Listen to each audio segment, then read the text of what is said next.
The bright stars of Tau Ceti system shone against the black void of space. Commander Lisa Blackwell stood on the bridge of the UEN Defiant, her eyes fixed on the large, tactical screen in front of her.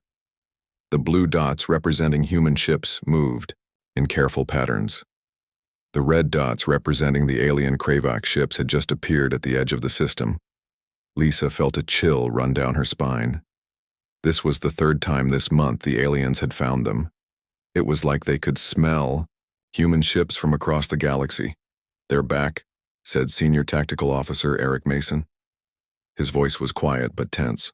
His fingers moved quickly over his control panel, gathering data on the enemy ships. Lisa nodded and pressed a button on her chair. "All hands to battle stations. This is not a drill." Her voice echoed throughout the ship. The soft blue lighting changed to red. Alarm bells rang. Crew members ran to their posts. "How many ships?" Lisa asked. 12 warships, Eric replied. "Heavy class. They're moving in attack formation." Lisa frowned. The Defiant was a strong ship, but it couldn't fight 12 Kravaka warships alone. She needed to alert the rest of the human fleet. "Send a message to Admiral Reyes," she ordered. "Tell her we have Kravak ships in the Tau Ceti system. Request backup." Behind her, navigation specialist Aaron Rodriguez spoke up. "Commander, I'm picking up something strange." Lisa turned around. "What is it?" Aaron looked confused. "The UEN Thunderchild has just activated some kind of beacon. It's broadcasting its position to everyone in the system, including the Kravak." Lisa walked over to Aaron's station and looked at his screen. The Thunderchild was indeed sending out a powerful signal. Any ship within light years could detect it. "That's insane," Lisa said. "Why would Captain Daniels do that? He's painting a target on his ship." Eric looked up from his tactical screen. "The Kravak fleet is changing course. They're all heading toward the Thunderchild." Lisa watched as the red dots on the main screen shifted direction. All 12 enemy warships were now moving toward the single human ship that was broadcasting its location. "It's suicide," Eric whispered. Lisa wasn't so sure. Frank Daniels was one of the best captains in the fleet. He wouldn't throw his ship and crew away without a reason. "Get me a direct line to the Thunderchild," Lisa ordered. Communications Officer Penny West nodded. "Channel open, Commander." Lisa took a deep breath. "Captain Daniels, this is Commander Blackwell of the Defiant. What are you doing? The Kravak fleet is heading straight for you." The screen flickered and Captain Frank Daniels appeared. He looked calm despite the danger his ship was in. "Hello, Lisa," Frank said with a small smile. "Don't worry about us. This is all part of the plan." "What plan?" Lisa demanded. "You're broadcasting your location to the enemy." Frank nodded. "Yes, and they're taking the bait, just like we wanted them to." Lisa stared at him in confusion. "I don't understand." "You will soon," Frank promised. "For now, I need you to keep the Defiant powered down and hidden. Don't engage the enemy unless I give the signal." Lisa frowned. This went against all her training. "Frank, I can't just sit here and watch you get destroyed." Frank's expression turned serious. "Lisa, do you remember 6 months ago, when the Thunderchild made first contact with the Kravak near Arcturus?" Lisa nodded. Everyone in the fleet knew about that encounter. The Thunderchild had barely escaped with its crew alive. "We learned something important that day," Frank continued. "Something about how the Kravak hunt. Trust me, Lisa. This is our chance to turn the tide." Lisa thought for a moment. Frank Daniels had earned his reputation as a brilliant tactician. If he had a plan, it was probably a good one. "All right," she said finally. "The Defiant will stay hidden, but we'll be ready to jump in if things go wrong." Frank smiled. "They won't. But thank you." The screen went dark as he ended the transmission. Lisa returned to her command chair. The bridge crew looked at her, waiting for orders. "Power down all non-essential systems," she told them. "Minimal life support only. No emissions that the Kravak can detect." Eric looked worried. "Commander, are we really going to let the Thunderchild face those aliens alone?" Lisa watched the tactical screen. The red dots were getting closer to the Thunderchild. Soon, they would be in firing range. "Captain Daniels knows what he's doing," she said, trying to sound more confident than she felt.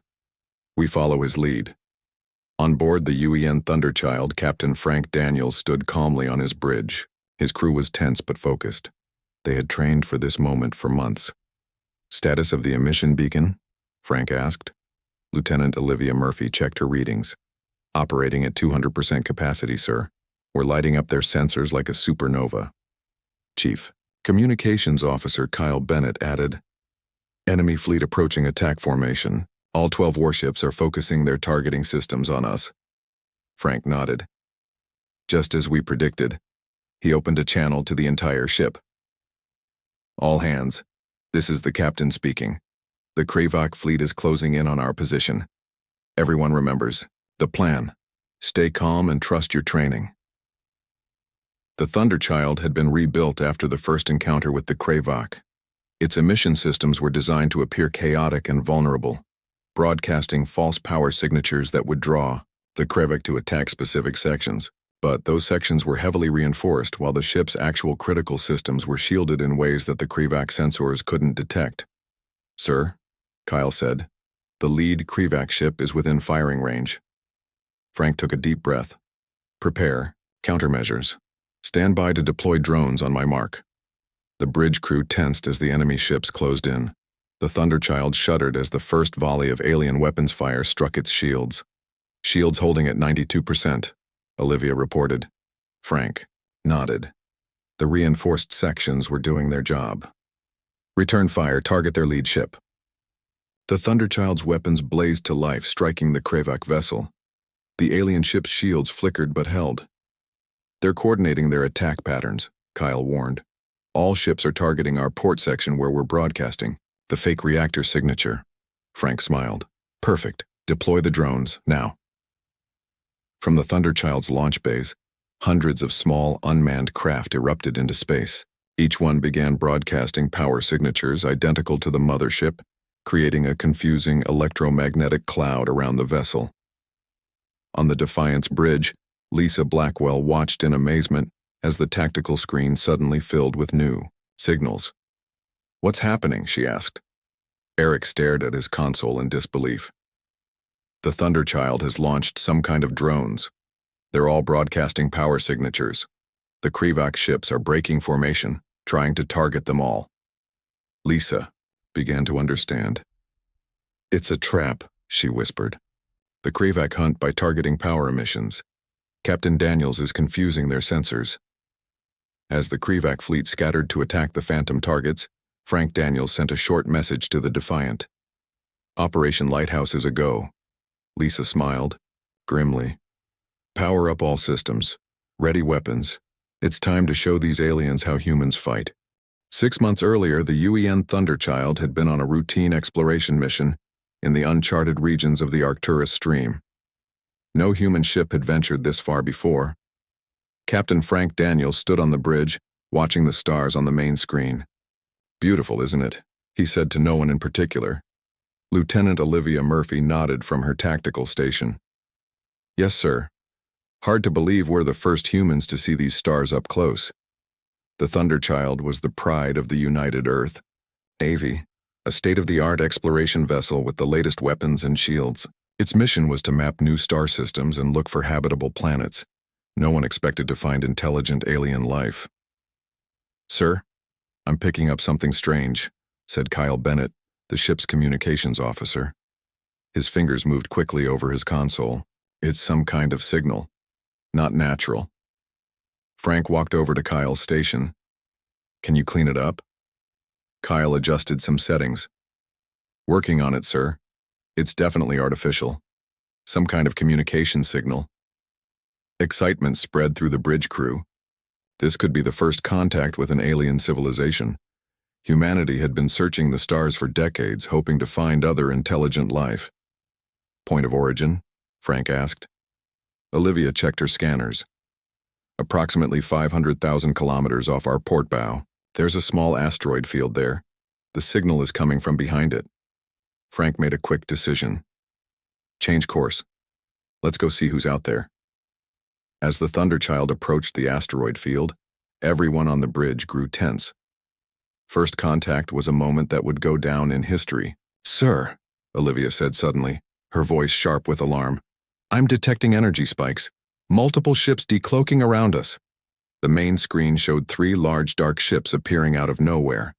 They had smooth, curved hulls that seemed to absorb light rather than reflect it. They moved with a predatory grace that made Frank think of sharks. "Shields up," Frank ordered. "Weapons on standby, but do not target them. We don't want to appear hostile." Kyle worked frantically at his console. "Broadcasting standard greeting package on all frequencies, sir. No response yet." The alien ships circled the Thunderchild like wolves around prey. More ships appeared, until the human vessel was surrounded by 7 alien warships. "They're scanning us," Olivia reported. "Very intense scans. They're focusing on our power systems." Frank felt uneasy. This wasn't how he had imagined first contact. "Keep broadcasting our greeting, make it clear we come in peace." Suddenly, all 7 alien ships fired at once. The Thunderchild rocked violently as energy beams struck its shields. "Shields at 80%, Olivia shouted. "They're targeting our engines." Frank gripped the arms of his command chair. "Return fire. Target their weapon systems only." The battle was brief but intense. The Thunderchild was a powerful ship, but it was outnumbered, and the aliens had technology humans had never seen before. Their weapons seemed to predict where the Thunderchild's shields were weakest. "3 more warships decloaking," Olivia called out. "Coordinates 2 on 27 by 84. The ship shuddered as another volley of alien weapons fire struck the port shields. "Return fire, all batteries," Frank ordered. "Communications continue broadcasting. Let them know we want peace." Kyle looked up from his station. "Sir, we've been analyzing their transmission patterns. They're not responding to our messages, but they're definitely communicating with each other." "Can we decrypt it?" Frank asked. "No need, sir," Kyle replied. "It's not encrypted. They don't care if we hear them. They're coordinating their attack patterns based on our power emissions. They can predict where we're most vulnerable." Frank's expression hardened. "So they track emission signatures to identify weaknesses." As the battle continued, the Thunderchild took heavy damage. Shields were failing, and several decks reported casualties. Frank knew they couldn't win this fight. "Prepare for emergency jump," he ordered. "We need to get back to Earth space." Science Officer Diane Lewis spoke up for the first time. She had been quiet during the battle, analyzing data from the alien ships. "Captain, I've been studying their attack patterns," she said. "These aliens hunt like predators. They detect power emissions from our ship and target those specific areas. It's incredibly precise." Frank nodded. "That's why they keep hitting us, where our shields are weakest." "Yes," Diane confirmed. "But it's more than that. Their entire strategy depends on detecting these emissions. It's almost like they can't help themselves. When they detect a power signature, they attack it automatically." Frank thought about this as the crew prepared for the emergency jump. "So they're like sharks sensing blood in the water." "Exactly," Diane said. "And I think we might be able to use that against them." The Thunderchild barely escaped the alien ambush. The emergency jump drove them back toward Earth space, but the engines were severely damaged. It would take weeks to limp home at reduced speed. During that time, Frank worked closely with Diane and the science team. They studied everything they had learned about the aliens, whom they now called the Kravak, based on fragments of their communication they had intercepted. "Their hunting strategy is both their strength and their weakness," Diane explained during a briefing in the ship's conference room. "They've evolved to detect the smallest power fluctuations and target them with incredible precision. But that makes them predictable," Frank said, understanding dawning on his face. Diane nodded. "If we could control what emissions they detect, we could lead them exactly where we want them," Frank finished. By the time the Thunderchild reached Earth space, Frank Daniels had developed a dangerous but brilliant plan. Instead of hiding from the Kravak, what if human ships deliberately broadcast their position? What if they could control exactly what the aliens saw and use it to trap them? When the Thunderchild finally docked at Luna Base, Frank immediately requested a meeting with Admiral Maria Reyes. He had a strategy that might change the course of the war, a strategy that would come to be known as Operation Lighthouse. As Frank explained his idea to the skeptical admiral, he couldn't know that 6 months later, in the Tau Ceti system, his theory would be put to the ultimate test. The fate of humanity would depend on whether alien predators could be tricked by human prey that refused to hide. Admiral Maria Reyes looked at the gathered ship captains in the secure meeting room of Luna Base. The large oval table was filled with the best officers in the United Earth Navy. Everyone was quiet, waiting for her to speak. "The Kravak have better ships and more of them," she said simply. "But Captain Daniels has found a way we might beat them." All eyes turned to Frank Daniels. He stood up and pressed a button on the table. A 3D image of a Kravak warship appeared, in the air above them. "The Kravak are hunters," Frank began. "They don't fight like we do. They hunt like predators. Their entire battle plan is based on stealth, surprise, and hitting weak spots." He turned to Science Officer Diane Lewis, who had come with him from the Thunderchild. She nodded and continued the explanation. "Their sensors are incredibly sensitive to energy," Diane said. "This gives them a big advantage. They can detect tiny power fluctuations in our ships from very far away. They use this to find out where our shields are weakest, where our critical systems are located." Frank touched the display controls and the image changed to show a simulation of a Kravak attack. The alien ships targeted specific points on a human vessel where power signatures were strongest. "But this is also their weakness," Frank said. "They can't turn the sensitivity off. It's part of who they are, how they evolved. It's in their biology and their technology." Commander Lisa Blackwell of the UEN Defiant leaned forward. "So how do we use this against them?" Frank smiled. "We're going to build ships that broadcast their position. Ships that scream their location to every Kravak in the area." The room erupted in confused voices. Captain Alan Brooks of the UN Indomitable stood up. "With respect, sir, that's suicide," he protested. "You're talking about painting targets on our ships." Frank nodded. "Yes, but these targets will be exactly where we want them to be. The Kravak attack what they see. If we control what they see, we control where they attack," Lisa finished, beginning to understand. "Exactly," Frank confirmed. "We're going to give them what they expect, a vulnerable target, but it will be a trap." Admiral Reyes raised her hand for silence. "Captain Daniels has proposed a new strategy called Operation Lighthouse. His ship, the Thunderchild, will be rebuilt to test this strategy." Lieutenant Commander Samantha Wells, the top xenobiologist in the fleet, stood up next. She had been studying the Kravak since the first encounter. "Think of the Kravak like electric eels on Earth," she explained. "They evolved to detect electrical signals in the water. They can't help but follow these signals. It's instinct." She displayed images of Earth sea creatures. "Or like sharks sensing blood. Once they detect it, they enter a hunting frenzy. They can't ignore it, even if it might be dangerous." Frank took over again. "The Thunderchild will be rebuilt with special emission systems. These systems will broadcast fake power signatures that look like vulnerable spots in our defenses, but those spots will actually be heavily reinforced." He showed designs for the modified ship. "Meanwhile, our real critical systems will be hidden behind special shielding that blocks emissions." Admiral Reyes stood again. "We're also developing special drone craft.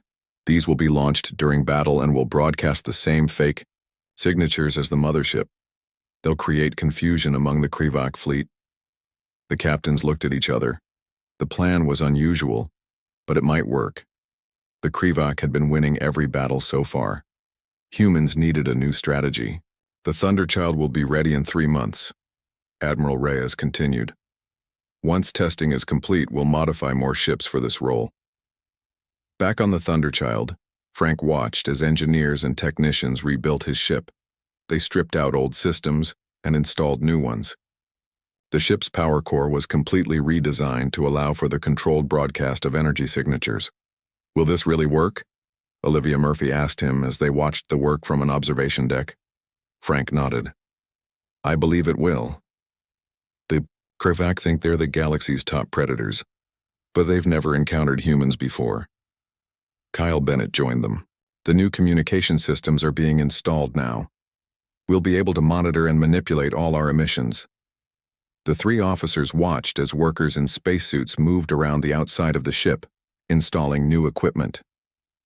The Thunderchild was being transformed into something entirely new, a ship designed not to hide from enemies but to attract them.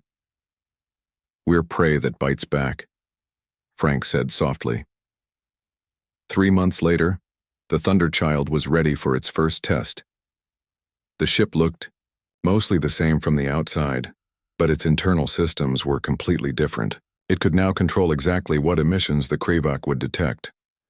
Admiral Reyes called Frank to her office the day before the mission. "The Krivak have been detected near Tau Ceti," she told him. "That's where you'll test Operation Lighthouse." Frank nodded. "We're ready.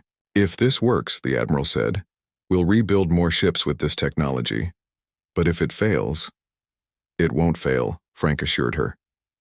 "The Krivak think they know how we fight. They expect us to run and hide. They don't expect us to shine. A light in the darkness." The next day, the Thunderchild left Luna Base. Its crew was tense but determined. They were about to test a completely new way of fighting. As the ship accelerated away from Earth, Frank addressed the crew over the intercom. "We're doing something no one has ever done before," he told them. "We're going to change how humans fight in space. The Krivak think they're hunting us. It's time to show them who the real hunters are." The Thunderchild entered warp drive, heading for Tau Ceti and its date with the Krivak fleet. Operation Lighthouse was about to begin, and, if it worked, it would give humanity its first real victory in this new war among the stars. In the darkness of space near Tau Ceti, the battle was now fully underway. The Krivak fleet had taken the bait, and their 12 warships were scattered around the Thunderchild, confused by the hundreds of drones broadcasting identical power signatures. On the bridge of the Thunderchild, Captain Frank Daniels watched the tactical display with calm satisfaction. His plan was working exactly as he had hoped. "The lead Krivak ship is firing on Drone Cluster 4, reported Lieutenant Olivia Murphy. 3 more of their ships are breaking off to attack different drone groups." Frank nodded. "Perfect. Are they communicating with each other?" Kyle Bennett monitored the alien transmissions. "Yes, sir. Their communications are becoming chaotic. They can't agree on which target to focus on." This was key to the plan. The Krivak hunted as a coordinated group, like wolves. But now their hunting pattern was disrupted by too many targets. Their instincts were working against them. "Activate Phase 2, Frank ordered. Olivia pressed a series of commands on her console. "Changing emission patterns now, sir." The Thunderchild and its drones suddenly altered their broadcast signals. What had looked like engine cores now appeared to be weapon systems. What had seemed like shield generators now mimicked life support centers. The false targets shifted position. "The Krivak are recalibrating their targeting systems," Kyle reported with a smile. "They're completely confused." Frank opened a channel to the Defiant. "Commander Blackwell, are you ready?"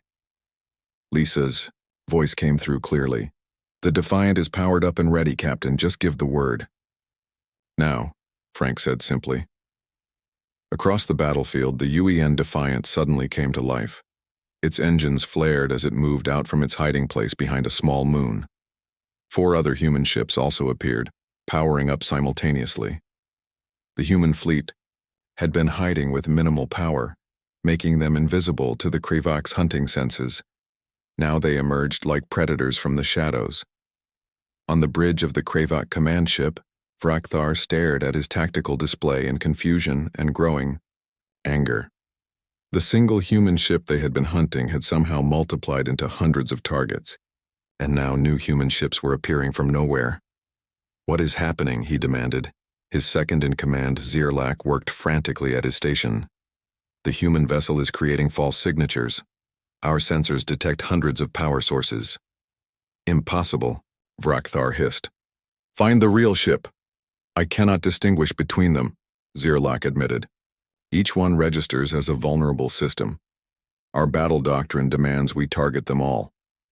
The Krivak had evolved as ambush predators. For thousands of years, they had hunted by detecting the energy signatures of their prey, then striking at the weakest points. Their entire military strategy was built around this approach. They expected their prey to hide or run.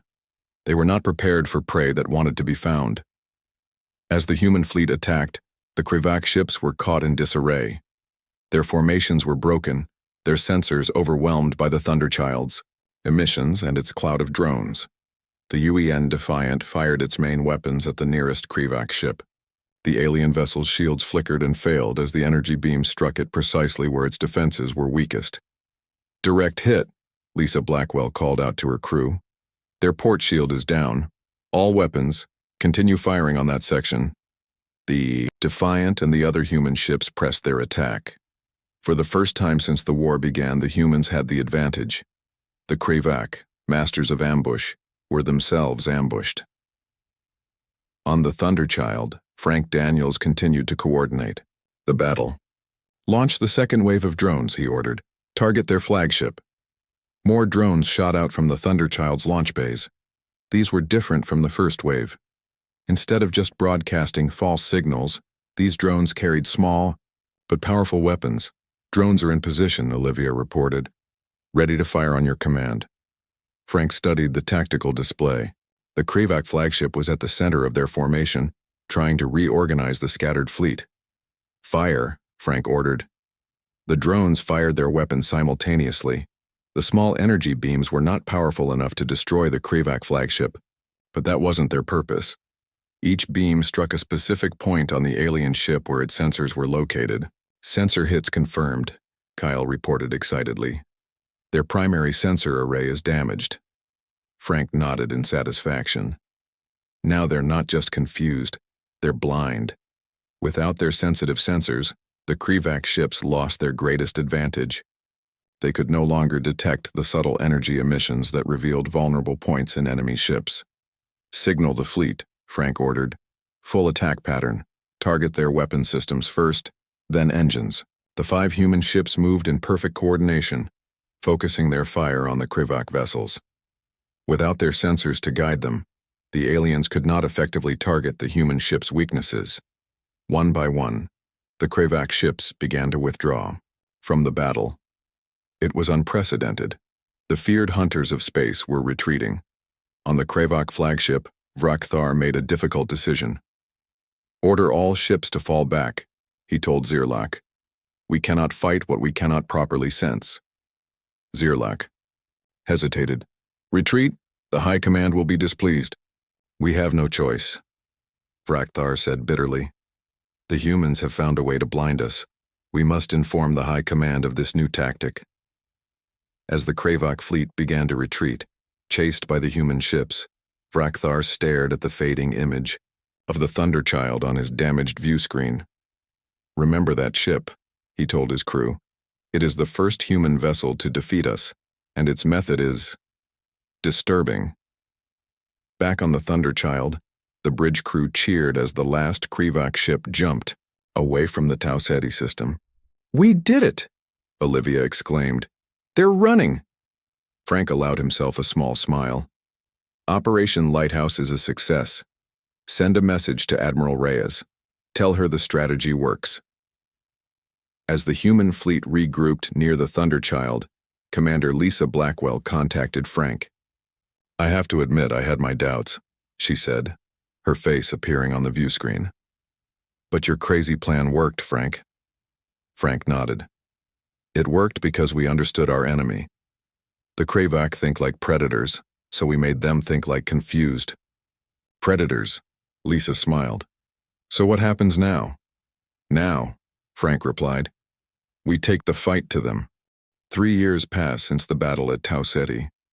The war between humans and the Krivak continued across many star systems, but everything had changed after Operation Lighthouse. On the planet New Terra, Admiral Maria Reyes stood before a large group of ship captains in the fleet headquarters. The room was filled with veteran officers and newly promoted commanders. At the front of the room stood Captain Frank Daniels and Commander Lisa Blackwell, now both highly decorated war heroes. 3 years ago, Admiral Reyes began, we faced an enemy that seemed unbeatable. The Krivak were better armed, had more ships, and could find our weaknesses with ease. We were losing the war. She gestured to Frank and Lisa. Then Captain Daniels and the crew of the Thunderchild changed everything with Operation Lighthouse. Today I'm proud to announce that the strategy has been so successful that the Krivak have been pushed back to their home systems. The room erupted in applause. Frank nodded humbly. What had started as a desperate plan had grown into the core strategy of the human fleet. We now have 50 lighthouse ships, Admiral Reyes continued when the applause died down. Every Krivak fleet that encounters one retreats immediately. They've learned to fear any human ship that broadcasts its location. In the years since the first battle, the strategy had been refined and improved. The lighthouse ships were now accompanied by stealth vessels that hid in their electronic shadow. When the Krivak focused on the broadcasting ship, the stealth vessels would strike from unexpected angles. After the meeting, Frank and Lisa walked through the gardens outside fleet headquarters. The artificial sun of New Terra shone brightly overhead. I heard you're getting a new command, Lisa said. Frank nodded. The UN Pathfinder. It's a new class of ship, built specifically for lighthouse operations. Bigger than the Thunderchild, with room for twice as many drones. Lisa smiled. The Krivak must hate you by now. They fear the strategy more than the person, Frank replied.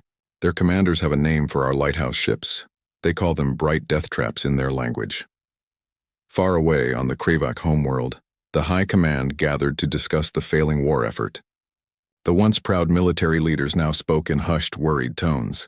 Supreme Commander Drakfor, leader of all Krivak forces, addressed the gathered officers. His scales had grayed with age and stress. The humans continue to use their light broadcasting ships against us, he said.